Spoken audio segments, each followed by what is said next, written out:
கேட்டாரு. ஆக புலமையில இன்னைக்கு போட்டி வந்துச்சு, அதனால கேட்டார். புலமையில போட்டி வந்து ஆக ஒரு ஆண்மகனாகப்பட்டவரு ஒரு பெண்ணை பார்த்து கேட்கும் போது அந்த பெண்ணு சும்மா இருப்பாளா? அதுக்கு தான் அவ்வையாராகப்பட்டவள் சொன்னா என்னன்னு, எட்டேகால் லட்சணமே எமனேரும் பரியே முற்று இல்ல சுவரே அட குட்டிய சுவரே. டேய்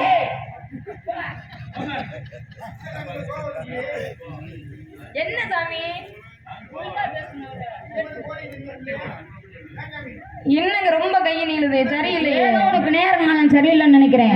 இன்னைக்கு இந்த இடத்துல ஏதோ ஒன்று நடக்க போது, பேசணும் முறை என்கிட்ட பேசணும்னு சொல்லியிருக்கேன். நான் ஒழுங்கா பேசு. சாமி நீங்க என்ன உங்களை பேசுறேன்னு நினைக்கிறீங்களா? பேசணும் முறையா. நான் ஆரம்பத்திலே சொன்னேன், நான் ரொம்ப மரியாதையான பொண்ணுன்னு. சும்மா நேற்று பேஞ்ச மழையில மோச்ச அரைக்கிறஸ் இருக்கிற மாதிரி வந்து நின்றுக்கிட்டு உடனே புட்டிங்க சட்டியில் போடுவாங்க, சட்டி கூட காண மாட்டேன். பேசு. ஒரு புடுங்குற முடிய நாங்க வேடிக்கை பார்த்துக்கு இருப்போம். இல்லைங்க, நீங்க சொன்னதுக்கு சொல்றேன், வேற ஒன்றும் கிடையாது. ஆக நான் கதையில சொல்லிக்கிருக்கேன். அதாவது நீங்க சொன்னீங்க இல்லையா, கம்பராகப்பட்டவர் ஔவையாரை பார்த்து கேட்கும் பொழுது, அப்ப ஔவையாராகப்பட்டவள் சும்மா இருப்பாளா? அதுக்கு தான் பதில் அடி கொடுத்தா. என்னன்னு, எட்டேகால் லட்சணமே எமனேரும் பரியே முற்றிலா சுவரே அட குட்டிய சுவரே யாரடா பார்த்து கேட்கிறாய் டி என்று. யாரடா பார்த்து கேட்கிற சொல்லு. அதுக்கு பதில் ஆறா கீரையடா. என்னடா ஆறா கீரையடா சொல்லுடி அப்படின்னு கேட்டுருப்பாங்கல்ல கம்பரு. சரி, ஆறா கீரை ஆறா கீரையடா அப்படின்னு பதில் சொல்ல. அப்ப கவி பாடினதுக்கு பதில சொல்ற இல்ல, அவங்க பாடிய வச்சதை தானே சாமி. நம்ம ஆராக்கீரை எப்படி இருக்கும்? என்ன சாமி ஆராக்கீரைன்றது எப்படி இருக்கும்?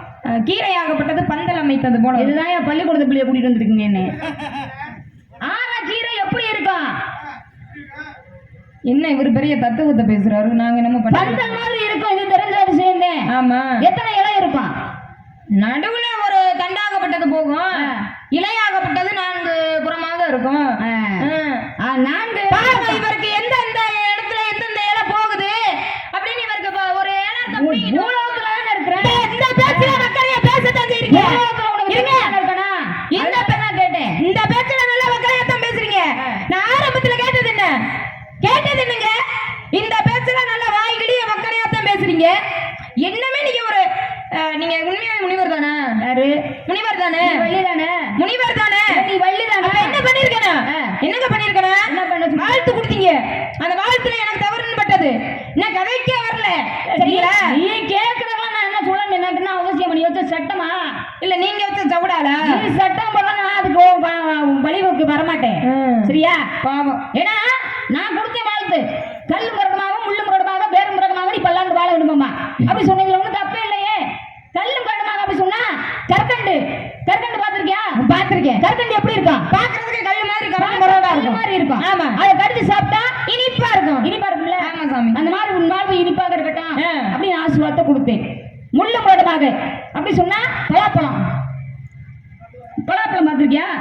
பலாப்பழம் வந்து பாக்குறதுக்கு வெளியே முள்ளா இருக்கும், வெளியில முள்ளா இருக்கும். ஆமா. உள்ளுக்குள்ள சுய எடுத்து சாப்பிட்டா தித்திப்பா இருக்கும். ஆமா. அந்த மாதிரி உன் வாழ்வு தித்திப்பாக இருக்கட்டும் அப்படின்னு ஆசீர்வாதத்தை கொடுத்தேன். வேறு முரகமாக அப்படி சொன்னா கரும்பு எப்படி இருக்கும்? பாக்குறதுக்கு விறகு மாதிரி இருக்கும் சாமி. பார்க்க விறகு மாதிரி இருக்கும். ஆமா. அதையும் கடிச்சு சாப்பிட்டா சுவையா இருக்கும்ல? அந்த மாதிரி உன் வாழ்வு சுவையாக இருக்கட்டும் அப்படின்னு ஆசீர்வாதத்தை கொடுத்தேன். கல்லு முரகமாகனா கற்கண்டு, முள்ளு முரகமாகனா பலாப்பழம், வேறு முரகமாகனா கரும்பு. இந்த 3க்குமே ஒப்பிட்டு உன்னோட வாழ்வு இனிப்பாக தித்திப்பாக சுவையாக இருக்கட்டும் அப்படின்னு ஆசீர்வாதத்தை கொடுத்தேன். இதுல என்ன பெரிய குத்தம் கண்டுபிடிச்சிட்டு? அது இருக்கட்டுங்க. என்ன நீ குத்தம் கண்டுபிடிச்ச? இதுக்கான விளக்கத்தை சொல்லிட்டீங்க. அடுத்து ஒரு விஷயம் சொன்னீங்க, என்னன்னு 100 ஆயுசு முடிய வாழுமா அப்படின்னு சொன்னீங்க. மனிதனா பிறந்தா எல்லா